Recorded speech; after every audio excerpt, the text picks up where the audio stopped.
Oke, sekarang kita masuk ke bab 12, rancangan sistem perpajakan. Bagian pertama ya. Ini dibagi dua bagian agar lebih pendek penjelasannya. Kita mulai. Jadi salah satu dari 10 prinsip ekonomi dari bab satu adalah pemerintah terkadang dapat meningkatkan hasil pasar. Jadi pemerintah intervensinya terkadang bisa meningkatkan hasil pasar. Caranya dengan apa? Menyediakan barang publik, mengatur penggunaan barang sumber daya bersama, memperbaiki dampak eksternalitas. Untuk menjalankan berbagai fungsinya, pemerintah meningkatkan pendapatan melalui perpajakan. Jadi fungsinya. Jadi kan pemerintah menyediakan barang publik contohnya untuk pertahanan, Polri atau TNI atau bikin waduk. Tujuannya untuk menangkal banjir. Jadi banjirnya dialihkan ke waduk atau dibangun tanggul atau bendungan ya. Barang publik ya. Sumber daya bersama itu contohnya kayak jalan jalan raya ya, jalan raya. Jalan raya makin banyak digunakan maka makin macet jalannya ya. Jadi ada persaingan. Kalau barang publik di sini nggak ada rivalry ya. Nah, pengadaannya ini melalui apa? Melalui pendapatan pajak tadi. Terus juga eksternalitas, memperbaiki eksternalitas. Eksternalitas ada negatif maupun positif ya. Kalau eksternalitas negatif, contohnya mengurangi polusi dengan cara meningkatkan pajak karbon pada bahan bakar kendaraan bermotor ya, ditingkatkan. Misalnya pajaknya, ntar pajaknya dipakai alokasinya untuk danain BPJS yang berfungsi buat kesehatan ya, yang eksternalitas positif. Jadi mempajakin hal negatif untuk mensubsidi hal positif atau bikin barang publik atau bikin barang sumber daya milik bersama melalui pajak. Jadi kan pemerintah gimana bisa nyediain barang-barang publik, barang sumber daya milik bersama dan memperbaiki eksternalitas dari negatif ke eksternalitas positif. Caranya dengan pajak. Kita kan sudah belajar pajak dari bab sebelumnya. Jadi efek dari pajak itu adalah mengurangi kuantitas barang. Jadi barang kalau dipajakin harganya makin mahal. Jadi konsumen belinya semakin sedikit kan. Produsen juga jualannya semakin sedikit. Terus beban pajak ditanggung antara pembeli dan penjual. Tergantung mana yang lebih besar elastisitasnya. Seperti itu karena ada yang dibahas tadi kan elastisitas penawaran sama elastisitas permintaan. Kalau permintaan bagi pembeli ya, penawaran bagi penjual. Udah pernah dibahas ya, elastisitas penawaran permintaan dan menyebabkan kerugian beban baku atau debt loss. Jadi pajak itu ada menyebabkan kehilangan kesejahteraan. Dia nggak masuk ke konsumen, nggak masuk produsen, nggak masuk ke pendapatan pemerintah.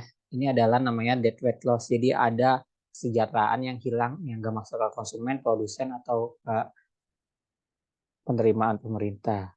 Debt weight loss. Ini udah pernah dibahas juga ya, debt weight loss di materi sebelumnya. Jadi kalau mau tahu apa itu kerugian beban baku, apa debt weight loss, kalian lihat materi bab sebelum-sebelumnya. Nih, contohnya perpajakan di Amerika Serikat. Nih, jadi penerimaan pajak dipakai buat pendapatan nasional. Nah, pendapatan nasional itu berubah seiring waktu seperti itu. Jadi kita melihat misalnya bagaimana Amerika Serikat sebagai benchmarknya negara nomor satu di dunia dalam hal perpajakan. Jadi biar benchmark gimana Indonesia bisa mengadopsi Amerika Serikat dalam perpajakan. Nah, sumber pendapatannya dibagikan pemerintah Amerika Serikat dari pemerintah federal sama negara bagian dan lokal ya. Dia negaranya federal ya, persatuan antar negara-negara bagian. Kalau Indonesia kan NKRI ya, Negara Kesatuan Republik Indonesia. Cuman dia punya otonomi daerah. Bedanya pajak daerah sama pajak pusat di Indonesia gimana? Contohnya pajak pusat kayak pajak pertambahan nilai. Kan itu kan 11% ya. Misalnya kalian beli barang. Misalnya kalian beli di restoran. Misalnya kalian ke mall. Terus beli makan di restoran ada PB1 10%. Itu bukan PPN ya. Itu pajak daerah ya. Nah, misalnya kalian belinya di Jakarta, pajak Jakarta, daerah Jakarta. Jadi beda-beda ya, ada pajak pusat, ada pajak daerah. Kalau Amerika Serikat ada negara federal, ada negara bagian dan lokal. Nih, penerimaan pajaknya. Jadi yang kuning ini negara federal, pemerintah pusat Amerika Serikat. Kalau yang biru ini pemerintah negara bagian ya, lokal ya. Ini alokasinya ya.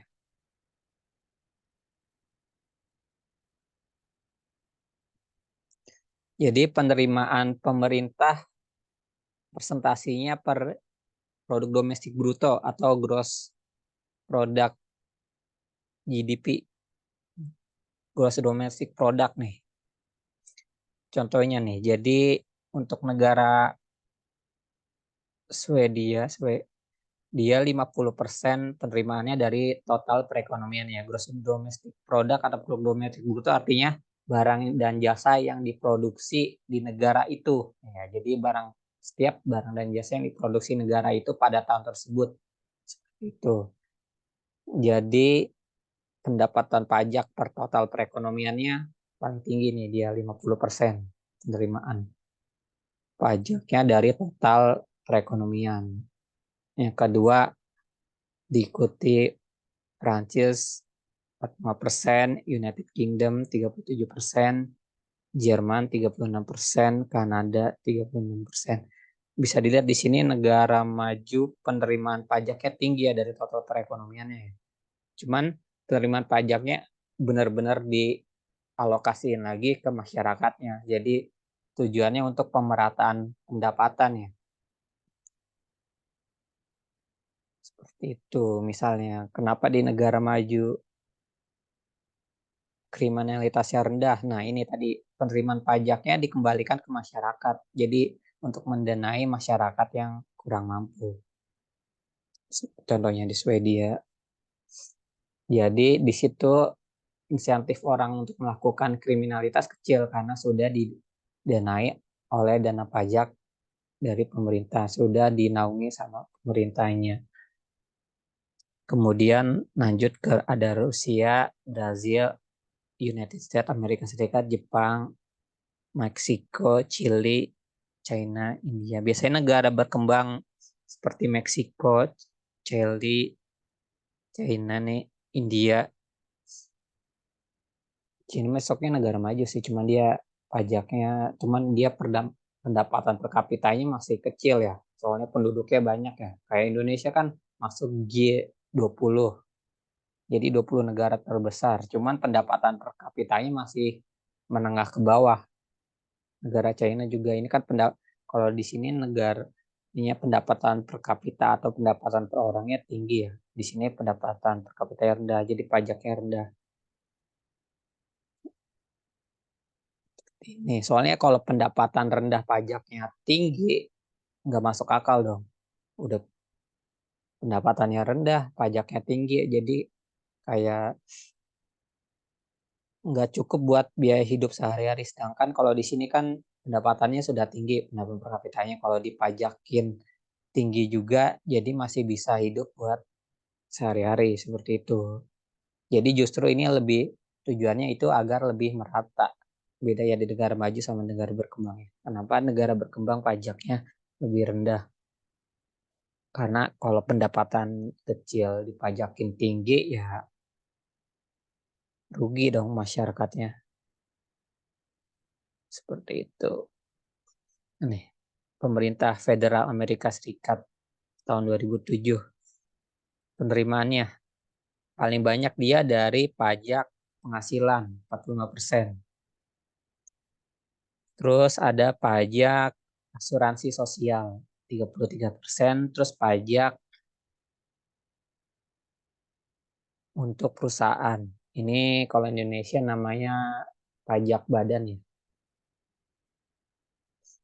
Kalau ini pajak penghasilan PPH ya. Ini pajak penghasilan untuk perusahaan. Kalau ini di Indonesia lebih mirip kayak BPJS Tenaga Kerja sama BPJS Kesehatan. Cuman itu bukan pajak ya, itu kan sukarela. Cuman kan harus dimandatkan, harus ikut ya, biar tujuannya untuk jaminan hari tua tadi, sama untuk kesehatan. Paling banyak di Amerika Serikat pendapatannya dari pajak penghasilan ya.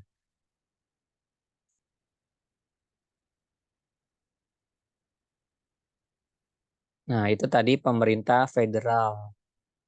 Kalau pemerintah lokalnya dapatnya dari mana? Dari pajak penjualan, sales tax, pajak properti, jadi properti barang. Contohnya kayak pajak bumi dan bangunan di Amerika Serikat ya. Kalau ini contohnya kayak PPN kalau di Indonesia. Terus ini pajak penghasilan pribadi, yang ini pajak perusahaan. Jadi paling tinggi di sini adalah pajak properti di Amerika Serikat. 31% penerimaannya. Yang kedua dari pajak penjualan, yang ketiga pajak penghasilan perorangan.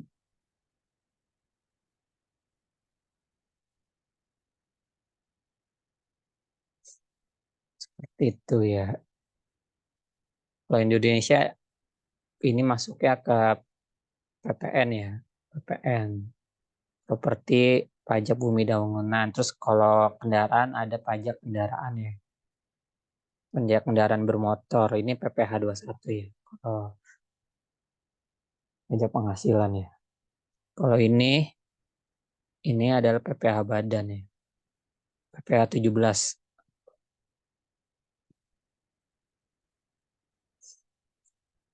Di Indonesia ini PPh badan 25% ya. Pajak penghasilan ini progresif. Paling rendah itu 5%, paling tinggi itu 35% ya. Tergantung tingkat pendapatannya. Cuman ada pendapatan tidak kena pajak yang jadi. Kalau penghasilannya misalnya di bawah range tertentu dia nggak bakal kena pajak. Sekitar 54 juta pokoknya. Setahun nggak bakal kena pajak. Kalau penghasilannya di bawah itu, tapi tetap lapor ya ke DJP online tiap tahun. Kalau ini otomatis kena ya. Kalau tiap kalian beli barang kena PPN. Kalau kalian beli properti biasanya kena pajak nih, baik bangunan atau kendaraannya.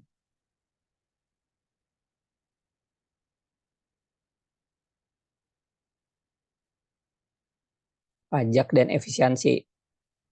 Jadi suatu sistem perpajakan akan lebih efisien jika dibandingkan dengan sistem perpajakan lainnya. Jika sistem tersebut meningkatkan jumlah pendapatan yang sama dengan biaya yang lebih kecil bagi pembayar pajak. Biaya yang ditanggung wajib pajak antara lain pembayaran pajak itu sendiri, kerugian beban baku, sama beban administratif. Seperti itu. Misalnya kalian wajib pajak nih, bayar pajak. Kalian harus bayar alokasi pajaknya itu. Misalnya untuk pajak kendaraan bermotor, kalian dapat pengenaan pajak berapa, seperti itu. Nah, selain itu ada juga yang debt weight loss. Jadi konsumen, produsen, sama pemerintah dirugikan karena ada kesejahteraan yang hilang akibat pajak tadi, debt weight loss. Jadi kesejahteraan ini nggak masuk ke konsumen, produsen, sama nggak masuk ke penerimaan pemerintah. Jadi makin besar pajaknya, debt weight loss-nya akan semakin besar kesejahteraan yang hilang. Kenapa kesejahteraannya hilang? Karena kalau bagi konsumen, harganya jadi makin tinggi dong, harga untuk membeli sesuatu. Makanya di sini muncul debt fat loss, kesejahteraan konsumen berkurang karena harga makin tinggi. Kesejahteraan produsen juga berkurang karena harga yang diterima setelah penerimaan pajak kan lebih kecil ya. Jadi kan dia kalau penjual jualan barang dikenakan pajak, pajaknya itu nggak masuk ke dia, pajak masuk ke pemerintah ya. Jadi misalnya harganya dinaikin itu nggak masuk ke profitnya dia itu masuk ke nanti ke pemerintah, penerimaan pemerintah. Sama beban administratif misalnya untuk ngurus pajak butuh biaya administratif seperti itu. Biaya administratif misalnya dari pemerintah dikenakan biaya admin atau misal pembayarannya dikenakan biaya administrasi. Misal pembayaran lewat GoPay ada biaya adminnya atau dari pemerintahnya sendiri udah ngasih ada beban administratif untuk mengelola pajaknya itu ya.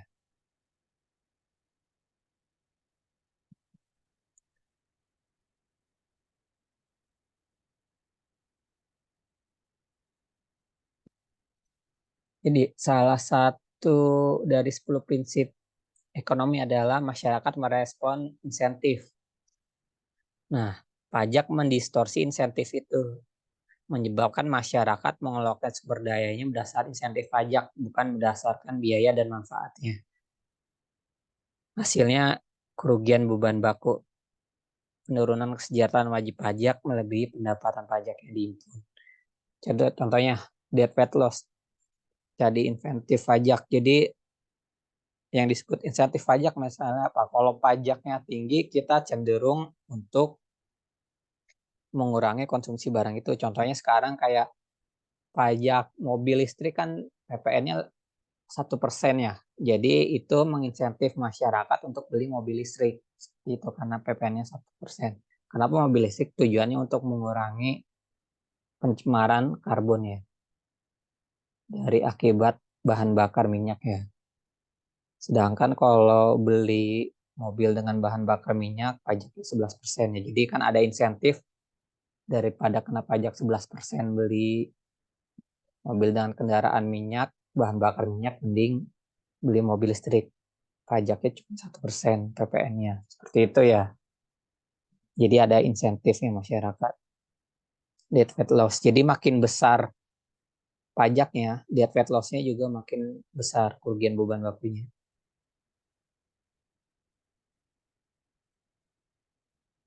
Contohnya nih, pajak penghasilan mengurangi insentif untuk menabung. Contohnya jika pajak penghasilan 25%, bunga 8%. Misalnya kalian nabung dapat bunga 8%.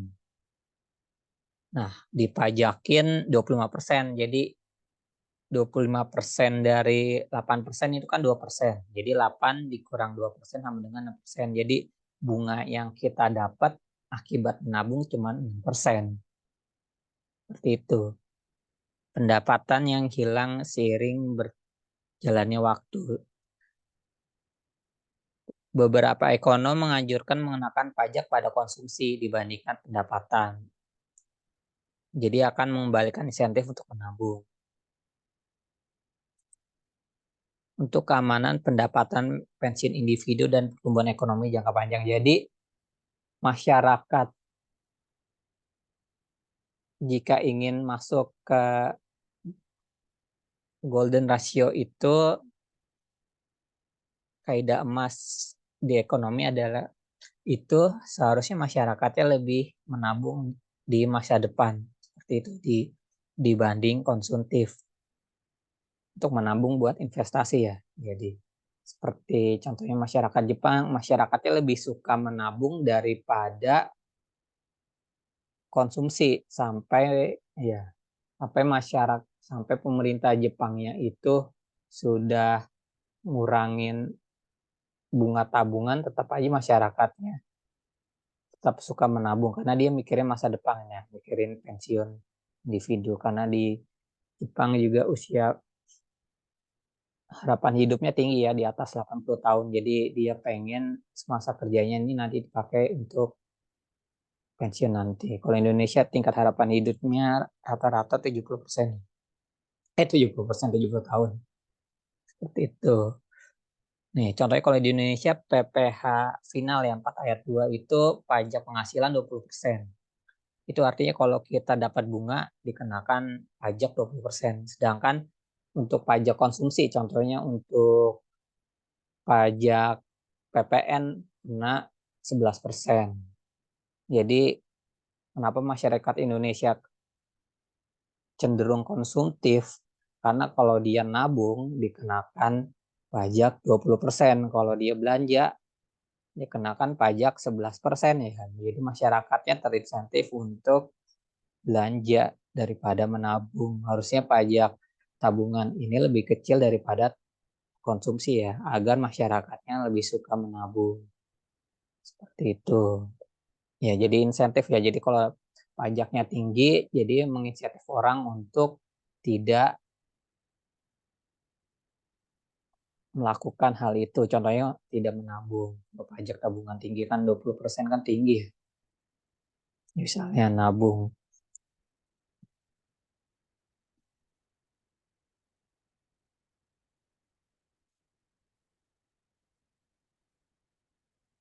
Contohnya nih, ketentuan pajak konsumsi dalam pajak Amerika Serikat mencangkup rekening pensiun perorangan 401k. Jadi di Amerika Serikat jadi banyak yang nawarin buat perusahaan investor saham untuk nawarin dana pensiunnya di perusahaan dia seperti itu. Jadi orang-orang itu menabung dalam rekening-rekening tersebut seperti itu. Rekening pensiun perorangan 401k.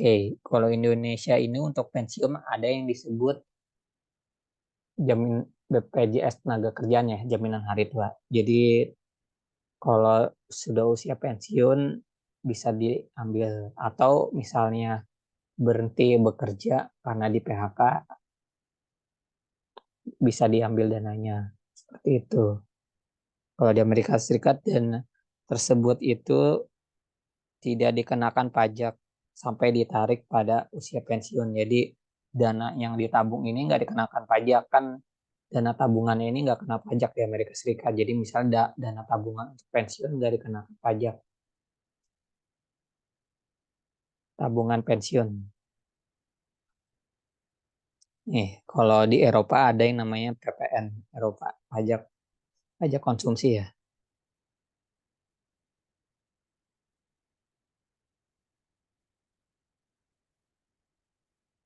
Beban administratif.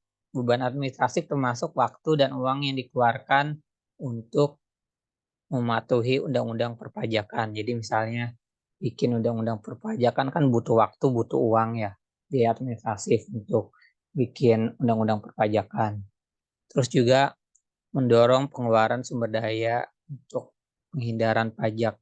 Nih, jadi misalnya akuntan ini, jadi misalnya orang kan nggak mau pendapatannya makin berkurang ya. Jadi dia memperkerjakan akuntan untuk mengurangi beban pajak. Contohnya gimana? Kayak di kalau kalian akuntansi ada yang namanya first in first out ya. Jadi untuk mengurangi pajak pakai last in first out biar pajaknya kecil. Jadi tapi kan sekarang nggak boleh ya last in first out. Karena apa? Kalau pajaknya gede, dia bayar pajaknya makin gede. Jadi memanfaatkan celah untuk mengurangi beban pajak. Jadi biasanya kerjaan akuntan ini untuk mengurangi pajak ya, cuman secara legal ya. Jadi dia ngelihat undang-undang perpajakannya gimana, adakah celah yang bisa dieksploitasi untuk minimalkan pajak gitu. Karena masyarakat apa? Wajar melakukan itu karena dia ingin menghindari kerugian beban baku, kehilangan kesejahteraan tadi. Kesejahteraannya hilang. Jadi kayak misalnya pendapatannya makin berkurang. Jadi debt value loss ini nggak masuk ke produsen, konsumen, atau nggak masuk ke pemerintah ya.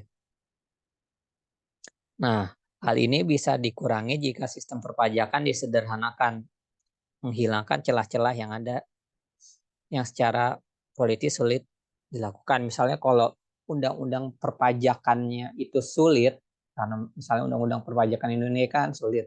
Nah, ini bisa dipakai buat celah untuk mengurangi beban pajakan. Jadi, jika undang-undang perpajakannya itu simpel, pasti nggak ada celah untuk masyarakatnya bisa mengurangi beban perpajakannya secara legal ya, bukan secara ilegal. Jadi harusnya undang-undang perpajakan dibuat sesederhana mungkin, jangan dibuat ribet ya. Jadi kalau misalnya kalian banyak perusahaan yang hire konsultan pajak dengan harga tinggi karena apa? Dia bayar biaya konsultan pajak sama bayar pajaknya lebih murah biaya konsultan pajaknya. Seperti itu. Karena untuk meminimalkan pajak ya. Kan pajak di Indonesia ribet ya aturan. Undang-undangnya banyak banget ya. Kalian kalau belajar perpajakan bisa 2 semester minimal ya. Masih belum selesai ya. Karena undang-undangnya ribet ya. Panjang.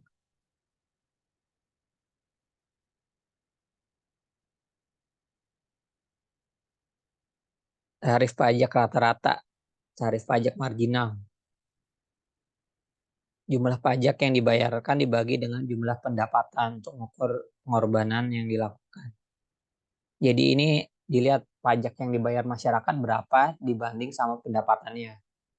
Tarif pajak marginal adalah pajak tambahan yang dikenakan setiap tambahan dari pendapatan pemerintah untuk mengukur insentif pajak terhadap upaya kerja dan tabungan dan lain-lain. Ini maksudnya ini ya, tarif pajak yang dari pendapatannya yang di awal-awal ya. Contohnya negara Swedia pendapatannya dikenakan pajak 50%. Kan gede ya, 50% pajak. Cuma kan pendapatannya udah tinggi dikenakan 50%, tujuannya untuk pemerataan ya. Udah tinggi dikenakan jadi masih bisa buat mencukupi hidup sehari-hari ya. Kalau ini kalau pendapatannya kecil kayak negara India, pendapatan per kapitanya pajaknya 14% ya. Rata-ratanya ya. Seperti itu.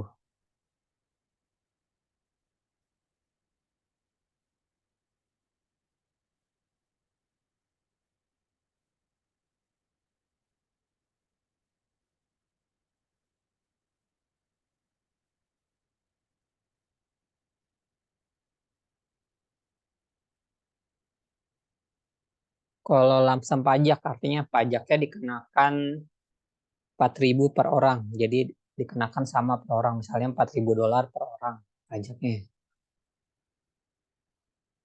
Seperti